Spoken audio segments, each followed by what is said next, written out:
Welcome to everyone. जैसे कि देख पा रहे हैं semester 4 paper 9 very very important question paper लेके आ चुके हैं। पेपर 8 हम अपलोड कर दिए हैं, तो आप लोग जाके देख सकते हैं। एंड पेपर 9 क्या है हमारा, रायमन इंटीग्रेशन, ठीक है, जो कि आप लोग को बहुत ज़्यादा कंफ्यूजन लगता होगा रायमन इंटीग्रेशन, एंड बहुत ज़्यादा हार्ड भी लगता होगा ये पेपर। बट ये पेपर हार्ड नहीं है, हम इंपॉर्टेंट क्वेश्चन लेके आए हैं। इतना अगर आप लोग करके जाते हैं तो आप लोग के पास चॉइस होगा कि आप लोग कौन सा क्वेश्चन कर सकते हो, ठीक है। 3 क्वेश्चन तो करनी रहती है, तो लॉन्ग क्वेश्चन हम दिखा रहे हैं। तो ये जो देखिए 2015 में पूछा गया था, if A B a bounded function define on A B, ठीक है, एंड लेट एम और एम मतलब स्मॉल एम और कैपिटल एम जो है वो इन्फीमम एंड सुप्रीमम में किसकी, ऑफ एफ की ऑन ए बी के ऊपर, तो the for every partition P के लिए प्रूव दैट दिस वन। तो ये हम प्रूव करवाए हुए हैं और बहुत इजी था इसका प्रूफ, ठीक है।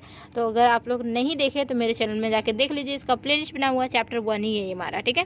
एंड दिस वन ऑल्सो, ये भी हम करवाए हुए हैं, ये ज़रूर करनी ही करनी है। तो 2 हमारे हो गए, एक रिफाइनमेंट से हमारा हो जाता है और ये हमारा नॉर्मल से। एंड उसके बाद आती है थर्ड में, जो कि हमारी होती है इंटीग्रेबल से, आर इंटीग्रल से, ठीक है। तो आर इंटीग्रल बोला था मतलब इंटीग्रेबल। तो prove that this one cannot exceed the upper, means क्या होता है, cannot exceed the upper R integral. हाँ, ये हम प्रूव करवाए हुए हैं। एल एफ जो होता है less than equal to U F होता है, ठीक है, हमेशा। एंड उसके बाद आती है Darboux theorem, statement and proof, definitely करके जानी है। And every bounded constant function on A b, ये भी हम करवाए हुए हैं, तो ज़रूर करके जानी है। उसके बाद आती है दिस वन, तो ये भी हम करवाए हुए हैं, ठीक है। Let A B a bounded function define on the interval A B, and ये जो टर्म्स था इफ़ एंड ओनली इफ का कंडीशन है, ठीक है। U P minus L P less than epsilon. P कहाँ होती है, सम में होती है, और एफ कहाँ होती है, इंटीग्रल में होती है, ठीक है, ये याद जरूर रखिएगा। एंड यहाँ पे देखिए लास्ट में जो है the oscillatory sum W P less than epsilon, ठीक है। यहाँ पे एक ऑसिलेटरी सम आती है और एक हमारा आता है म्यू वाले टर्म्स, मीन्स म्यू पी आता है, ठीक है। तो वो देखिएगा कि वहाँ पे क्या लिखा हुआ है, उसकी थोड़ी सी जो होती है प्रूफ जो है वो थोड़ा सा चेंजेस है, वो भी नेसेसरी में। Sufficient condition same to same proof रहेगा, पर नेसेसरी में थोड़ा सा चेंजेस रहता है, तो वो हम करवा देंगे। उसके बाद करवा देंगे, क्या करवाए हुए हैं, आप लोग जाके मेरे चैनल में देख लीजिएगा, ठीक है। 7 नंबर जो है F of X equal to this on, ये 0 1 है, then so that this one, ठीक है। और ये हम करवाए हुए हैं, देख लीजिएगा। F is a continuous on this one, ये भी, एंड मोनोटोनिक है, ये एफ जो है वो मोनोटोनिक होगा, तो आर इंटीग्रेबल होगा। ये आर इंटीग्रेबल का सिंबल है ना, आर इंटीग्रेबल है, आर इंटीग्रेबल है। एंड यहाँ पे देखिए एफ जो है वो आर इंटीग्रेबल है, देन लेट दिस वन, ये कंडीशन दिया हुआ है, तो ये हमें प्रूव करनी है, ओके। एंड एक 11 नंबर में क्वेश्चन है कि एफ जो है आर इंटीग्रेबल है, जी आर इंटीग्रेबल है, देन एफ प्लस माइनस जी जो होगा आर इंटीग्रेबल होगा, फर्स्ट। एंड सेकेंड है जो हमारा एफ ए से बी दिया हुआ है, एफ प्लस माइनस जी दिया हुआ है, देन ये अलग अलग हो जाता है, डिस्ट्रीब्यूट हो जाते हैं। तो 11 क्वेश्चन यहाँ से हुए, और भी क्वेश्चन हैं और सारी करनी है।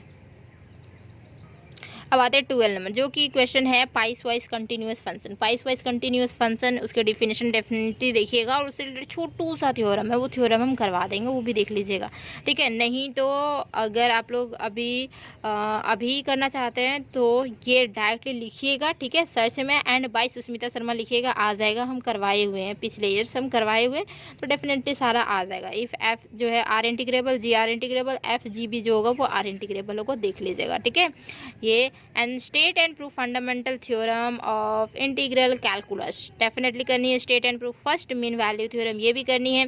State and proof intermediate value theorem, ये भी करनी है। प्रूव दैट इम्प्रॉपर इंटीग्रल, अब आ गई है यहाँ से, तो improper integral this one converge to convergent होगा या फिर डाइवर्जेंट होगा, ये दिखानी है। ये बहुत बार पूछा गया, 3-4 बार पूछा गया, ये बार बार पूछता है, ठीक है। 1-2 साल, 1 साल छोड़ के पूछ देता है, या फिर लगातार भी पूछ सकता है।